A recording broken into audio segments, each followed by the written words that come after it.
Dunia sepak bola Asia Tenggara mendadak bergemuruh di saat seluruh pecinta bola menatap tajam ke arah turnamen bergengsi ASEAN dengan penuh antusias. Sebuah isu sensasional dan di luar nalar meledak ke permukaan. Kubu timnas Vietnam dikabarkan melayangkan protes, menolak keras kehadiran teknologi Video Assistant Referee atau VAR di Piala AFF. Tunggu dulu, ada apa sebenarnya? Kenapa teknologi yang seharusnya mendatangkan keadilan justru ditolak mentah-mentah? Usut punya usut, manuver kontroversial ini muncul di tengah ketar-ketir kubu The Golden Star Warriors melihat kekuatan timnas Indonesia yang turun dengan skuad paling komplit dan mengerikan tahun ini. Apakah ini pertanda panik? Atau ada strategi psikologis terselubung untuk mengamankan keuntungan di saat-saat krusial? Mari kita bongkar tuntas fakta dan intrik di balik drama panas sepak bola Asia Tenggara ini. Bukan rahasia lagi jika peta kekuatan sepak bola ASEAN kini telah bergeser drastis. Timnas Indonesia di bawah proyeksi era modern menjelma menjadi kekuatan yang sangat disegani, bahkan ditakuti. Bagaimana tidak, kedalaman skuad Garuda saat ini berada di level tertingginya. Pemain abroad bermental baja. Kehadiran para pemain yang berkarir di liga-liga top luar negeri memberikan standar permainan yang jauh lebih cepat, taktis, dan matang. Lini tanpa celah, dari lini pertahanan yang kokoh, lini tengah yang kreatif, hingga barisan penyerang yang tajam, Merah Putih tampil nyaris tanpa kelemahan di atas kertas. Ketika kekuatan Garuda berada dalam kondisi full tim dan siap mendominasi lapangan, tiba-tiba narasi penolakan VAR berhembus kencang dari arah kubu seberang. Publik sepak bola langsung berspekulasi liar. Apakah absennya VAR sengaja diinginkan agar celah-celah kontroversi keputusan wasit lapangan bisa kembali dimanfaatkan? Sejarah mencatat, duel-duel klasik antara Indonesia dan Vietnam kerap diwarnai drama tinggi dan keputusan pengadil lapangan yang seringkali memancing perdebatan masif.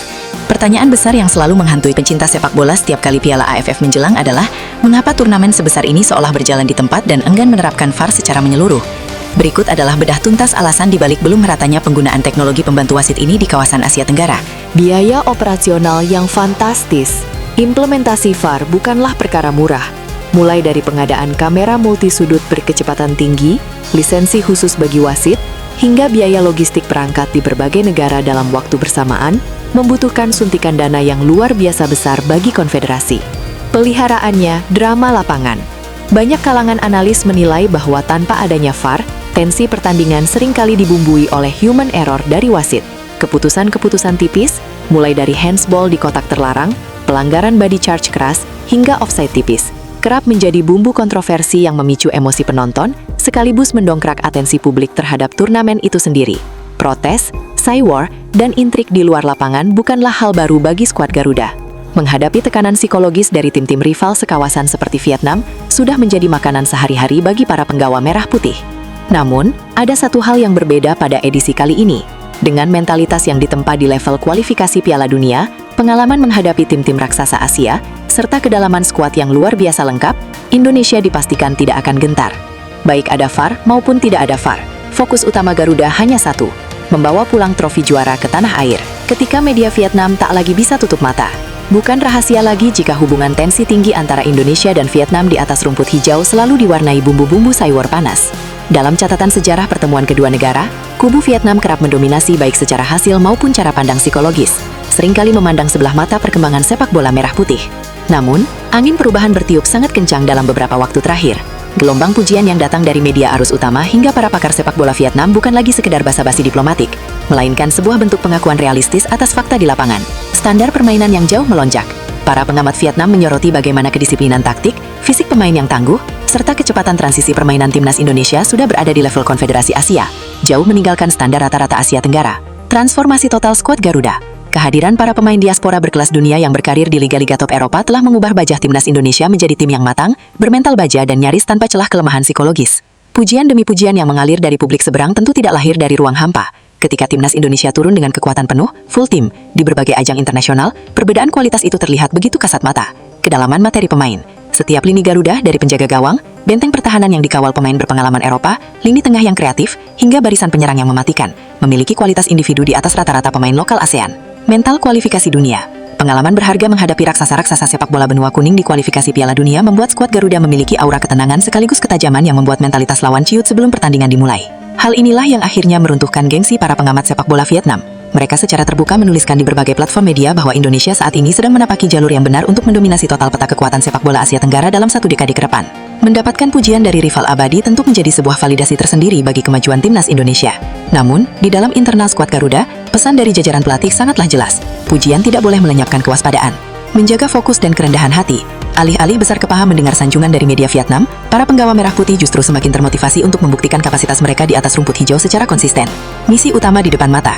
Segala bentuk pujian, intrik, maupun cywar di ulas lapangan kini dikesampingkan. Target utama Garuda tetap satu dan tidak bisa ditawar. Merengkuh trofi juara bergengsi di level regional dan membuktikan diri sebagai penguasa sejati Asia Tenggara. Runtuhnya gengsi Vietnam melalui pengakuan terbuka terhadap keperkasaan timnas Indonesia menandai sebuah era baru dalam sejarah sepak bola ASEAN. Persaingan tidak lagi sekedar tentang adu gengsi emosional semata, melainkan pertarungan kualitas, profesionalisme, dan visi pembinaan modern. Bagaimana kelanjutan kisah rivalitas panas ini di turnamen-turnamen mendatang? Satu hal yang pasti, sorotan seluruh Asia Tenggara kini tertuju penuhnya kepada skuad Garuda, sang raksasa baru yang siap menggebrak panggung internasional. Standar permainan yang jauh melonjak.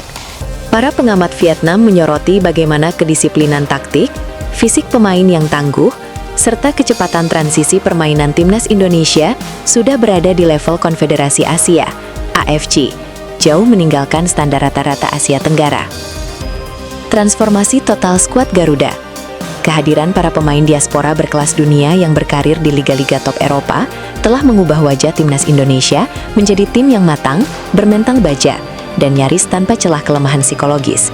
Pujian demi pujian yang mengalir dari publik seberang tentu tidak lahir dari ruang hampa. Ketika timnas Indonesia turun dengan kekuatan penuh, full team, di berbagai ajang internasional, perbedaan kualitas itu terlihat begitu kasat mata. Kedalaman materi pemain. Setiap lini Garuda, dari penjaga gawang, benteng pertahanan yang dikawal pemain berpengalaman Eropa, lini tengah yang kreatif, hingga barisan penyerang yang mematikan, memiliki kualitas individu di atas rata-rata pemain lokal ASEAN. Mental kualifikasi dunia. Pengalaman berharga menghadapi raksasa-raksasa sepak bola benua kuning di kualifikasi Piala Dunia membuat skuad Garuda memiliki aura ketenangan sekaligus ketajaman yang membuat mentalitas lawan ciut sebelum pertandingan dimulai. Hal inilah yang akhirnya meruntuhkan gengsi para pengamat sepak bola Vietnam.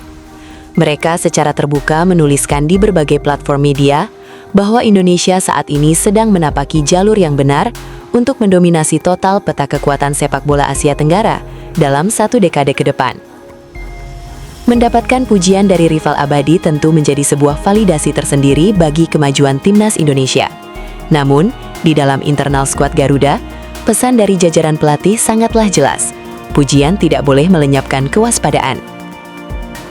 Menjaga fokus dan kerendahan hati.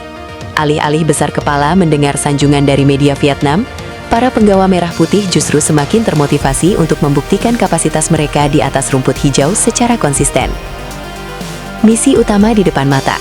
Segala bentuk pujian, intrik maupun cywar di luar lapangan kini dikesampingkan. Target utama Garuda tetap satu dan tidak bisa ditawar. Merengkuh trofi juara bergengsi di level regional dan membuktikan diri sebagai penguasa sejati Asia Tenggara. Runtuhnya gengsi Vietnam melalui pengakuan terbuka terhadap keperkasaan timnas Indonesia menandai sebuah era baru dalam sejarah sepak bola ASEAN. Persaingan tidak lagi sekedar tentang adu gengsi emosional semata, melainkan pertarungan kualitas, profesionalisme, dan visi pembinaan modern. Bagaimana kelanjutan kisah rivalitas panas ini di turnamen-turnamen mendatang? Satu hal yang pasti, sorotan seluruh Asia Tenggara kini tertuju sepenuhnya kepada skuad Garuda, sang raksasa baru yang siap menggebrak panggung internasional.